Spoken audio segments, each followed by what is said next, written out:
Office के cabin में बैठे विजय जी YouTube पर अपने हॉरर चैनल की प्रोग्रेस देख रहे थे। प्रोग्रेस वैसे तो काफी अच्छी थी, मगर कंपैरेटिवली बढ़ने के बजाय थोड़ी कम हो गई थी। चिंतित हो उन्होंने अपने चैनल की स्टोरी राइटर विनीता को फोन लगाया। विनीता जी, वैसे तो स्टोरी बहुत अच्छी है, मगर व्यू थोड़े कम आ रहे हैं, हमें कुछ सोचना पड़ेगा। आपकी बात तो सही है, मैं अपनी तरफ से और इम्प्रूव करने की कोशिश करती हूँ। आप बाकी लोगों से बात कर देखो, उन लोगों का क्या सजेशन है। मैंने बात की थी, सब लोग बोल रहे हैं नरेशन से ज्यादा डायलॉग बेस्ड स्टोरी होनी चाहिए। लोग हॉरर के लिए रियल स्टोरी की तरफ जाएं। Real story? हाँ, रियल स्टोरी, जैसे भानगढ़, कुलधारा या फिर पुणे का शनिवार वाड़ा। आप शनिवार वाड़ा पर कोई स्टोरी लिखिए ना। शनिवार वाड़ा के बारे में कुछ सुना तो है, मगर ज्यादा कुछ नहीं पता है। आप गूगल पर उसकी स्टोरी सर्च कर लीजिए, या फिर बेहतर यही रहेगा कि आप खुद शनिवार वाड़ा जाकर देखिए, लोगों से मिलिए, फिर स्टोरी लिखना। स्टोरी काल्पनिक नहीं, मुझे रियल चाहिए। ठीक है, मैं शनिवार वाड़ा के बारे में कुछ प्लान करती हूँ। इस शनिवार को पूर्णिमा है, कहा जाता है कि पूर्णिमा के दिन वहाँ पर जाने की मनाही होती है। क्यों ना इस वीकेंड आप वहाँ चले जाओ। विजय जी से बात करने के बाद विनीता अपनी स्टोरी की तैयारी करने के लिए लग जाती है। सबसे पहले वो गूगल पर शनिवार वाड़ा के बारे में जानकारी निकालने लगती है। शनिवार वाड़ा का निर्माण पेशवा बाजीराव प्रथम ने करवाया था। वह मराठा साम्राज्य छत्रपति शाहू महाराज के अधीन एक सेनापति थे। गूगल से और भी सारी जानकारी लेकर विनीता अपने कलीग श्रद्धा के साथ मुंबई से पुणे के लिए निकल गई। विनीता, मैंने सुना है शनिवार वाड़ा बनने के 85 सालों तक पेशवा का अधिकार रहा था, मगर उसके बाद फिर अंग्रेजों ने अधिकार जमा लिया। हाँ, सही सुना है। क्या वहाँ पर सच में कोई आत्मा रहती है? हाँ, अगर गूगल की मानो तो वहाँ पर 18 वर्षीय नारायण राव की आत्मा है, जो हर पूनम को मदद के लिए आवाज लगाती है। कई लोगों ने उसकी आवाज सुनने का दावा किया है। पूनम, वो तो आज ही है। इसका मतलब यदि लोगों की कही हुई बात सच होगी, तो सच में हमारा सामना नारायण राव की आत्मा से होगा। आत्मा से सामना होगा या नहीं वो तो नहीं पता, मगर इतना जरूर पता है कि वो महल अपने अंदर कई सारे रहस्यों को छुपाए हुए है।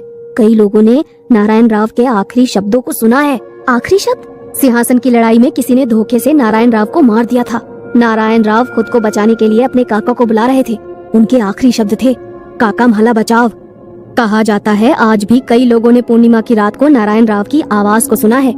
मतलब नारायण राव की आत्मा खुद को मिले धोखे के कारण भटक रही है।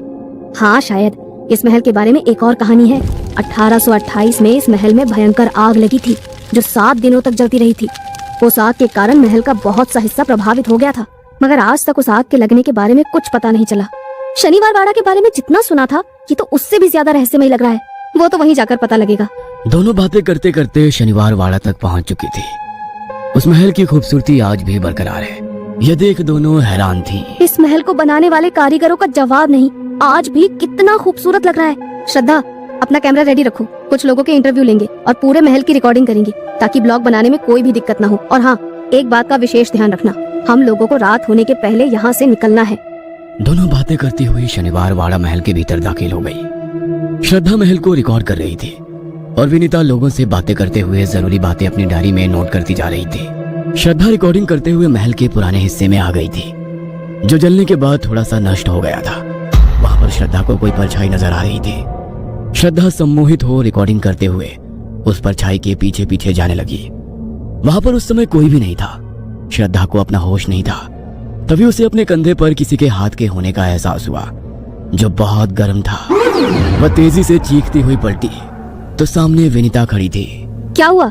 यहाँ अकेले क्या कर रही हो? वो वहाँ पर देखो। वहाँ पर क्या? वहाँ पर अभी कोई था। श्रद्धा, वो कोई टूरिस्ट होगा, मगर तुम यहाँ अकेले मत घूमो। यहाँ के बारे में हमें जितनी जानकारी इकट्ठा हो सकती है इकट्ठा कर करके यहाँ से जल्दी निकल जाएंगे।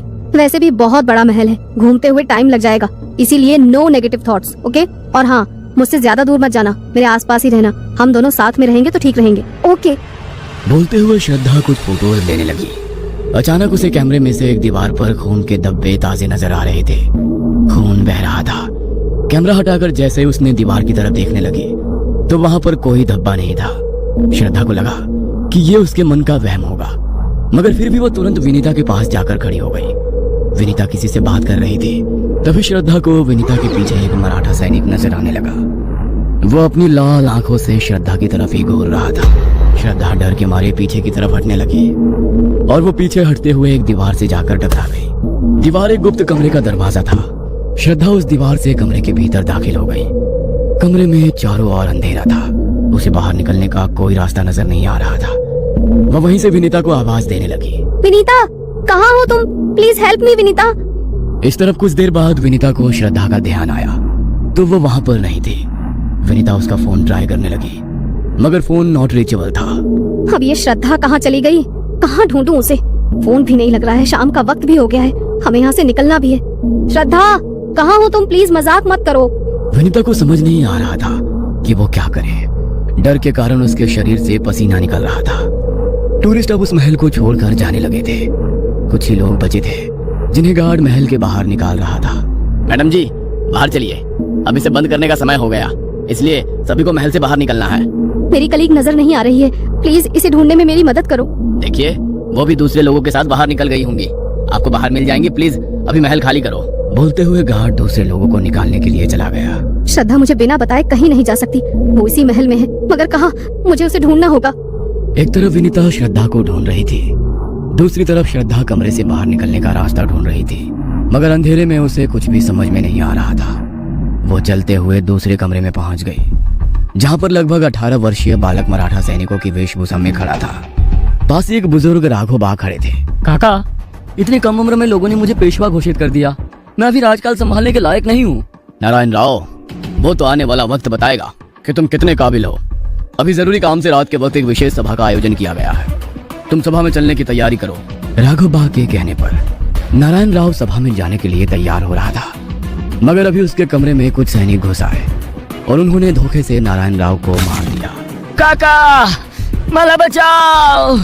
हाँ नारायण, मैं आता हूँ, कहकर वो आगे बढ़े और अपनी कमर से एक कटारी निकालकर उन्होंने नारायण राव के पेट में डाल दी। भाई साहब के मरने के बाद पेशवाई मुझे मिलनी थी, मगर उनके छोटे बेटे को मिल गई। मगर अभी खानदान में कोई नहीं बचा है। आज से मराठा साम्राज्य का पेशवा मैं हूँ, राघोबा। नारायण जो दर्द के कारण बेसुध था, राघोबा की बात सुनकर गुस्से में बोला, आपने इस महल, इस पेशवाई के लिए मुझे मारा है, मगर मेरे बाद अब सिंहासन पर कोई नहीं बैठेगा।